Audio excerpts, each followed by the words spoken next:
Hello everyone, আবার একটা নতুন ব্লগে সবাইকে স্বাগত।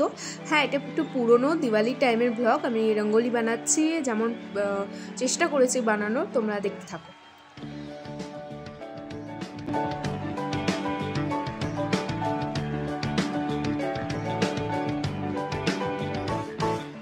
তুই চিরদিন তোর দরজা খুলে থাকিস, অবাদানা গোনার হিসেব কেন রাখিস?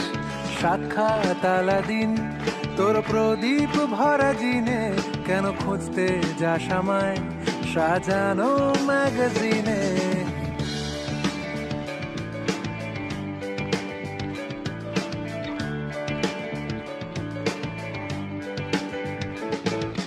কোন বালিশে ঘুম, কোন দেওয়ালে মশারি, কোন ফেনায় কম সাবান, কোন ছুরি। একটা আমি আমার ঘরে বানালাম আর একটা আমাদের তুলসী মন্দিরটার সামনে ট্রাই করছি। বাট রঙ্গোলির জন্য যে আবিরগুলো এনেছিলাম সেগুলো এবারে খুব একটা ভালো ছিল, একটু ভিজে ভিজে ছিল, ওই জন্য ভালো করে আরও একদম সুন্দরভাবে হচ্ছিল না। দেখলে একটু বুঝতে পারবে রঙ্গোলির আবির একটু আলাদা হয়, বালি বালি টাইপের হয় রঙ্গোলির আবিরগুলো। তো যাই হোক, তাতে ট্রাই করেছি। এবার এগুলো আমি ফ্লাওয়ার দিয়ে ডেকোরেশন করব, তারপর একটু প্রদীপ দিয়ে ডেকোরেশন করে বেরোবো। তোকে বসন্তের দিন দিতে পারি, আমাকে খুঁজে দে জল ভরি।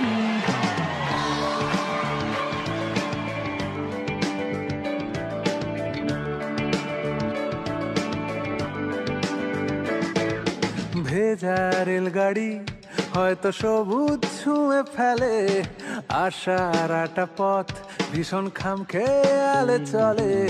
তারপর পেরোয় মেঘ আর তারায় ভরা স্টেশন, একটু থামতে চায় প্রেমিকের ইন্সপিরেশন। তোরে সকাল ঘুম ভেঙে দিতে পারি পারি, তোরে বিকেল। কেমন লাগছে বলো। আর এবার আমি একটুখানি রেডি হয়ে নেব, তারপর একটু ফটোশ্যুট করে বেরোবো। দিতে পারি তোকে বসন্তের দিন দিতে পারি। আমি রেডি হয়ে গেছি, বাট এখানে বেরোনোর আগে ভাই আমার একটুখানি ফটোশ্যুট করে দিচ্ছে, বিভিন্নভাবে ভিডিও নিয়েছে, কোন দিক থেকে ফটো নিতে হবে আমি ওকে বলছি। আমাকে খুঁজে দে জল ফোড়। তুই চিরদিন তোর দরজা খুলে থাকিস, অবাদানা গোনার হিসেব কেন রাখিস? সাক্ষাৎ আলাদিন তোর প্রদীপ ভরা জিনে, কেন খুঁজতে যাস আমায় সাজানো ম্যাগাজিনে? বলছি এদিক থেকে না ওই দিক থেকে ভালো করে নিয়ে আমরা বেরিয়েছি। একটা ঠাকুর দেখছি, এখানে মায়ের মুখটা দেখো। এরপর গিয়েছিলাম আমাদের এখানে শ্মশানকালী। এখানে মায়ের মুখটা দেখলে একটা যেমন গায়ে কাঁটা দেওয়া ভাব। এখানে বেশি ভিডিও নিইনি, মনে হয়েছিল যে বেশি ভিডিও কি নেওয়া উচিত হবে এটা ভেবে। আর ভালো লাগলে অবশ্যই লাইক করো, শেয়ার করো। দেখা হয় পরের ভিডিওটা।